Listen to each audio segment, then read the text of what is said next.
오늘은 루카복음의 말씀을 묵상해 보도록 하겠습니다.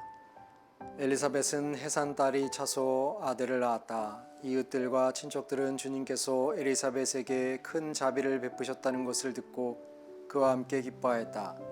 여드리째 되는 날 그들은 아기의 할례식에 갔다가 아버지의 이름을 따서 아기를 지카리아라고 부르려 하였다.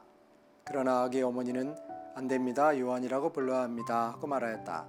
그들은 당신의 친척 가운데에는 그런 이름을 가진 이가 없습니다 하며 그 아버지에게 아기 이름을 무엇이라 하겠느냐고 손짓으로 물었다. 제카리아는 글 쓰는 판을 달라고 하여 그의 이름은 요한이라고 썼다. 그러자 모두 놀라워했다. 그때 제카리아는 즉시 입이 열리고 혀가 풀려 말을 하기 시작하면서 하느님을 찬미하였다. 그리하여 이웃이 모두 두려움에 휩싸였다. 그리고 이 모든 일이 유다의 온 사락 지방에서 화제가 되었다. 소문을 들은 이들은 모두 그것을 마음에 새기며 이 이야기가 대체 무엇이 될 것인가 하고 말하였다. 정녕 주님의 손길이 그를 보살피고 계셨던 것이다. 참미 예수님의 오늘 복음에는 세례자 요한 세례자의 탄생 이야기가 나옵니다. 근데 참 이 복음을 묵상하고 읽다 보면 아주 재밌고 마치 소설 같은 느낌도 납니다. 그래서 이것을 어떻게 이해해야 될까 하는 것이 좀 고민스러울 수도 있지만 어쨌든 이 이야기를 통해서 그 당시 초대교회 사람들의 신앙관을 볼 수가 있는 것이죠. 마리아가 아니라 엘리사벳이 아들을 낳고 그 아기의 이름을 무엇이라고 명명하면 좋을까 하니까 당연히 아버지의 이름을 따야 된다고 하지만 그 당시 말문이 막혀있던 지카리아는 그것을 거부하고 서판에다가 아기의 이름을 요한이라고 적게 됩니다. 그러자 혀가 풀리고 말을 하게 되는 아주 감동적이면서도 아주 재미있는 이야기입니다. 그런데 가만 생각해 보면 지카리아가 과연 서판에다가 아기의 이름을 쓸 때 어떤 생각을 가졌을까?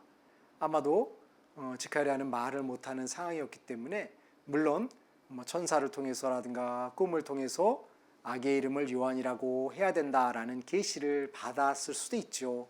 하지만 그것이 진정 자신의 혀를 풀리게 하는 놀라운 기적을 만들어 올 것인가에 대한 확신은 그렇게 깊지는 않았을지도 모르겠습니다. 하지만 그는 그럼에도 불구하고 그 꿈을 통해서 받은 계시를 따라서 아기의 이름을 요한이라고 쓰게 되는 도전을 감행하게 된 것이죠. 아마도 요한의 이름을 사용하게 되면은 그들의 풍습이나 관습에 의해서는 도저히 납득하기 어렵고 어찌 보면 지카리아 역시 어떻게 조상들의 전통을 무시하는 안 좋은 존재로 낙인 찍힐 위험도 있었으리라고 생각이 듭니다. 하지만 그럼에도 불구하고 제카리아는 아들의 이름을 요한이라고 쓰면서 당시에 존중되던 관습을 전부 뒤집어 엎는 놀라운 일을 감행하게 되는 것이죠. 그래서 그는 아기의 이름을 요한이라고 쓸 때 정말 인간적으로는 고뇌가 있었을지도 모르겠습니다. 그래서 요한이라고 쓰는 것이 좋은지 제카리아로 쓰는 것이 좋은지 아마 고민에 고민을 거듭했을지도 모르겠습니다. 하지만 그는 하느님의 뜻을 따르려고 하는 신앙적인 관점에서 하느님께 의탁하고자 하는 순명의 관점이 더 강하게 자리했기 때문에 아들의 이름을 요한이라고 적게 되고 요한이라고 적는 순간 혀가 풀리는 놀라운 기적을 체험하게 되는 것이죠. 그래서 어찌 보면 우리가 세상을 살면서 기적이라는 것은 특별하게 이루어지는 것이 아니라 우리의 소소한 일상 속에서도 하느님의 뜻을 따르고 하느님의 뜻을 찾으려고 하는 그 순간 우리의 상상을 초월하는 하느님의 신비를 체험하게 될 수도 있습니다. 그래서 우리는 기적하면 특별한 것이 아니라 하느님의 뜻에 순명하고 하느님의 뜻을 받아들이는 그 순간 하느님의 놀라운 힘이 작용할 수 있다는 것을 받아들이고 생각한다면 우리는 늘 매 순간 주님의 기적을 체험할 수 있지 않을까 하는 생각을 합니다. 자신의 것을 포기하는 것이 결코 쉬운 일은 아니지만 자신의 것을 포기함으로 인해서 더 큰 선물을 얻을 수 있다는 것을 우리가 확신을 갖고 살아갈 수 있다면 우리는 매 순간순간이 하느님과 만나는 시간이요 하느님의 선물을 얻는 소중한 시간이 될 것입니다.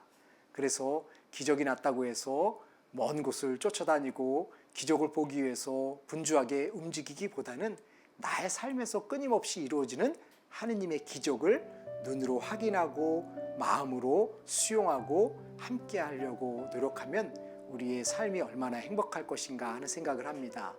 지금 이 순간 우리가 듣고 보고 느낄 수 있는 것도 하느님이 주시는 선물이죠.